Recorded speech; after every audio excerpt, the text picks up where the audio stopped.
Salut! Bonsoir Rebecca Raquel, votre expo s'intitule Guadeloupe Mixte Harlem. Pouvez-vous nous en dire plus sur ce projet? Oui, alors Guadeloupe Mixte Harlem, c'est une occasion pour faire rencontrer deux mondes que j'aime beaucoup, qui ont fait partie de ma vie, de moi, et qui en même temps réunit une multitude de personnes de tout le monde différent.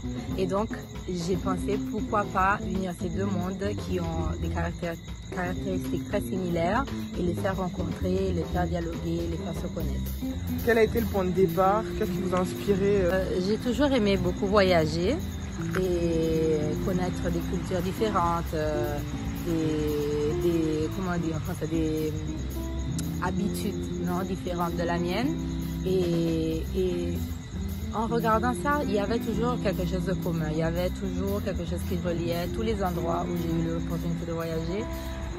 Et vers un certain temps de ma vie, j'ai commencé aussi à ressentir une sensibilité plus vers les humains en général, pas seulement vers nos aspirations, nos rêves, mais j'ai commencé à sentir vraiment besoin de communiquer quelque chose que je trouvais que c'était pas une conversation ouverte, voilà. Et donc c'était un feeling que j'ai senti de vouloir donner une parole à ces personnes qui sont peut-être parmi nous tous les jours pour différentes raisons. Il y a différentes raisons qui poussent quelqu'un à se retrouver dans une situation difficile comme ça.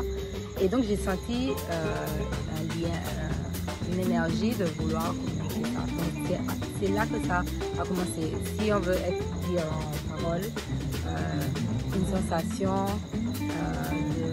humaine. Et comment avez-vous choisi les lieux ou les sujets photographiques? Alors, moi, je ne suis pas une photographe. Je raconte des histoires, storyteller.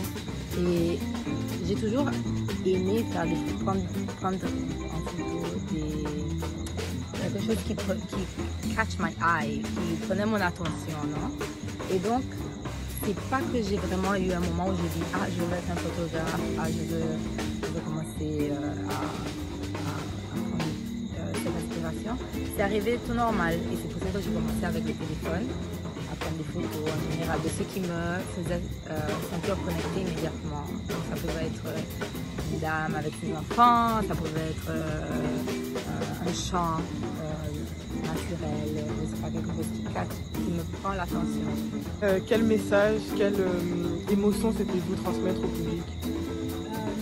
Alors, plutôt que leur vouloir donner, moi, une guide, de sentir ce que je voudrais qu'ils sentent de la même façon que moi j'ai eu ce feeling de vouloir prendre l'image.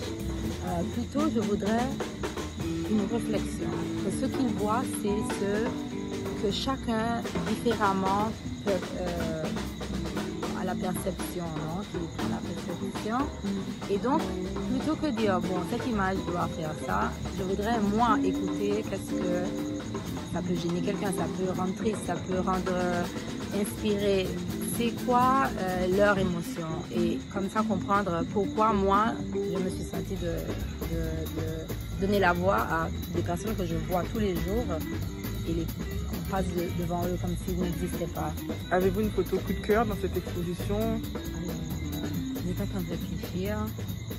Il y a différentes photos que je les sens comme si la personne, j'ai vraiment ressenti pour la situation, pour le jour où j'ai pris